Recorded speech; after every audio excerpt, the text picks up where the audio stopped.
বলতেই বাধ্য হচ্ছি, 2 দিনের বৈরাগী না, ভাতের কয় অন্ন। মঙ্গল শোভাযাত্রা যেই নামে হোক না কেন, শোভাযাত্রা হবে।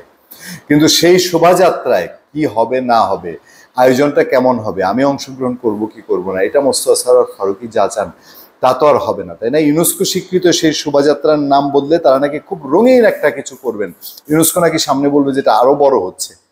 এমন কি ক্যারিশমা, এমন কি জাদুর মেশিন, এমন কি কলকাঠি এই মোস্তফা সরোয়ার ফারুকী বলি আর উপদেষ্টা ডক্টর মোহাম্মদ ইউনূসের কাছে বলি যে বাংলাদেশের চেতনার ধারক বাহক, মুক্তিযুদ্ধের চেতনার ধারক বাহক আওয়ামী লীগ বিএনপি ক্ষমতায় থেকে যতটা রঙিন করেছে, সেটাকে মঙ্গল শোভাযাত্রা বাদ দিবে শুধুমাত্র একটা হীন ধর্মীয় মানসিকতা থেকে, এটাকে হিন্দুদের প্রোগ্রাম বলে চিহ্নিত করে।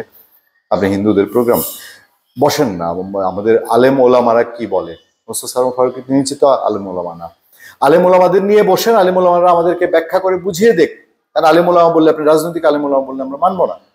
আপনি সত্যিকার অর্থে আমাদের ধর্ম, হাদিস, কোরআনের আলোকে যারা চর্চা করেন, যাদেরকে সেই মহিমায় দেখা গেছে দীর্ঘ বছর তারা সাধনা করেন, আমি সেই আলেম ওলামা বলি। যারা কথায় কথায় রাস্তায় গিয়ে তরবারি নিয়ে বের হয়, মিছিল মিটিং করে, সেই আলেম ওলামা না।